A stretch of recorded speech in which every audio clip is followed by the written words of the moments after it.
One of my favorite quotes is an elder from a congregation that after hiring one of our graduates, it had been around 50 years, but after hiring one of our graduates, it grew from 100 members to 200 members, and then appointed his first elders and deacons.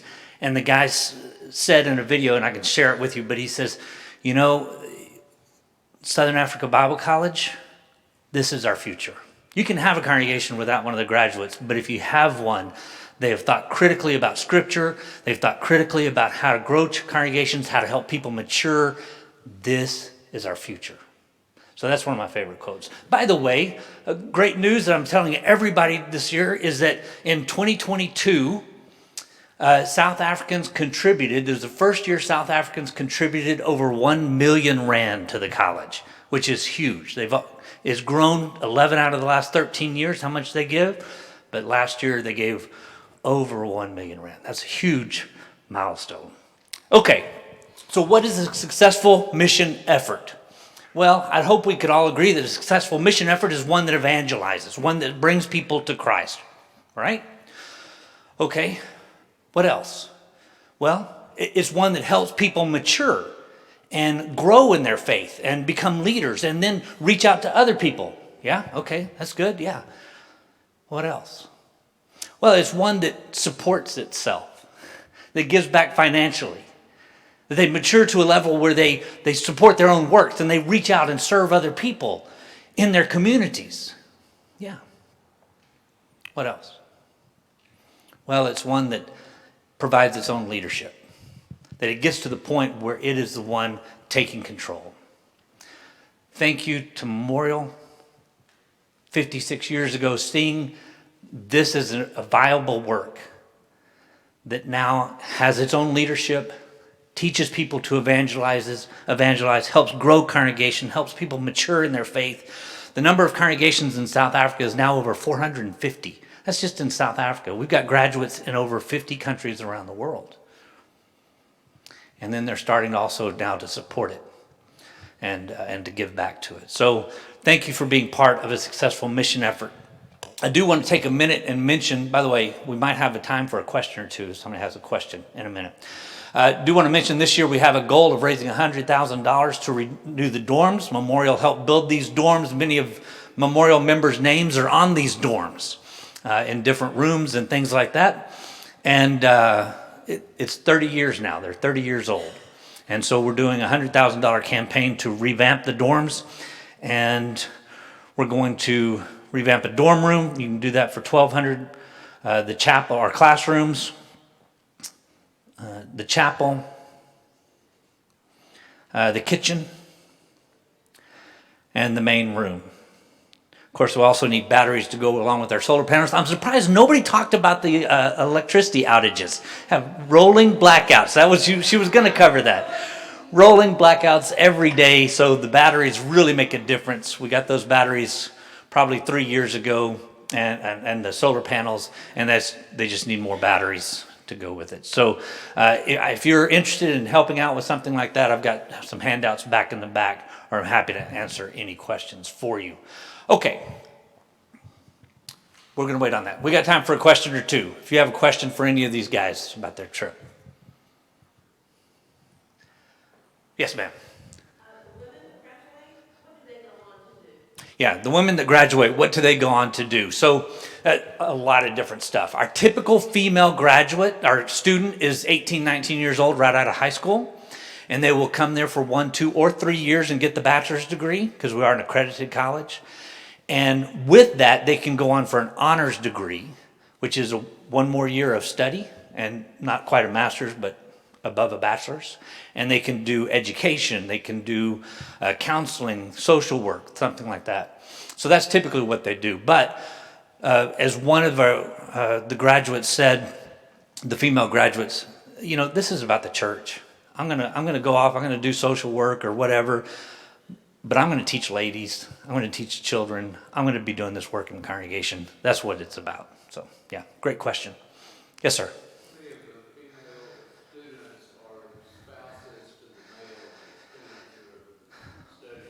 How many of the female students are spouses to the male students that are studying there? This year, I would say maybe 1 or 2. In the past, it's been more, but this year I think it's just 1 or 2.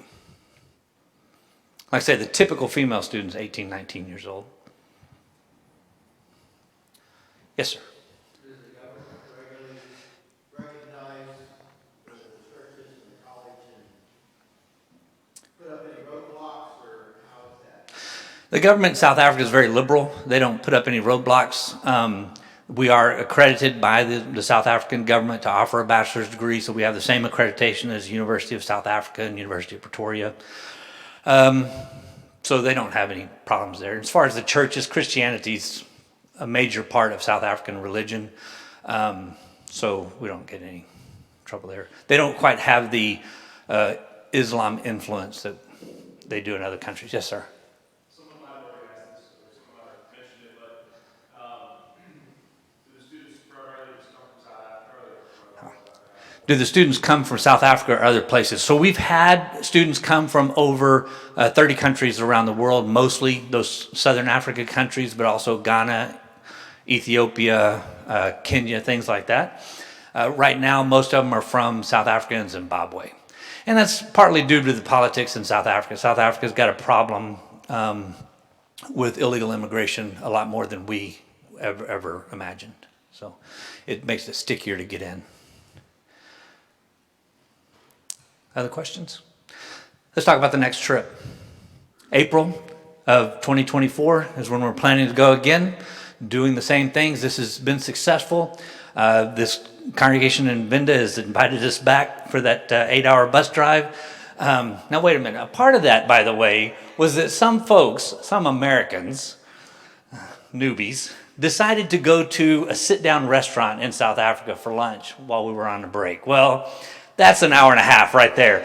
Terry and I spent 3 hours at one place for a quick lunch one time. So, that was part of the problem. But otherwise, it was a very comfortable bus, and it was a good ride. So, anyway. Yeah. And also on the bus ride, the later it got, we started singing songs. Oh, yeah. It really was an inspiration. There was a group that sang for 3 hours one afternoon. Just people coming and going and things like that. So, thank you. Really appreciate you coming to hear about this. Hope you'll take some time to ask them questions, learn more about the trip, April 2024. What I say is the cost is $2,000 plus your airline ticket. Ben Bell's is right up here, and the mission committee might be interested in helping with something like that. Oh, you want to say? Yeah, I'm happy to say something about that. Now's the time. A couple of minutes. I've just got one short video. So real quick, not to hijack. First of all, being a leader of missions here, I get to see a lot of different mission efforts, and I get to go visit a lot of different works. And a couple years ago, something that you've supported for a long time, coming in kind of new, you have these questions around: are we supporting something? Are we involved in something because that's just what we know, that's what we've done, or is it something that is actually producing fruit and we need to go see? So I had an opportunity 2 years ago to go check out South Africa Bible College and get to see for myself, having seen that.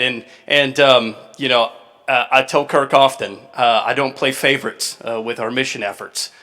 But when I look at our mission statement here, Memorial's mission efforts are for multi-generational growth, both locally and globally, focusing on sharing God's abounding love, biblical truth, and merciful grace found in the gospel message of Jesus Christ. Listen here. By serving humbly, teaching soundly, and discipling others to multiply God's kingdom. All three of those things are super observant and relevant when it comes to SABS. And so, I encourage you. He's talking about the upcoming trips. Philip talked about short-term missions, whether that be here in Houston or it be in South Africa. We really want to encourage people to go see it for themselves, to get involved. And we want to do that, and we actually want to financially help you go do that. Because I can speak from experience, when I've taken people places and we've seen things in person, there's a light bulb that goes off. There's a spirit that's working. I see them light up for Christ and then want to go, and like Mary has said, go again, share other things, see how they can contact other folks. So if you are interested in this effort to SABS or even some of the other efforts that are ongoing here at Memorial, do please come talk to the missions group. We are more than happy to help if needed, financially send, because we don't want that to be a burden for you. Because I know once you go and God is at work through you, then that's what we'll provide from that perspective. So anyway, thank you, Kirk. Thank you for giving me the opportunity to give a plug to help those that need it. Absolutely. I want to go again, so can you financially help? All right, I just want to have one more video for you, and so is the volume up, and just let the students say it best, right?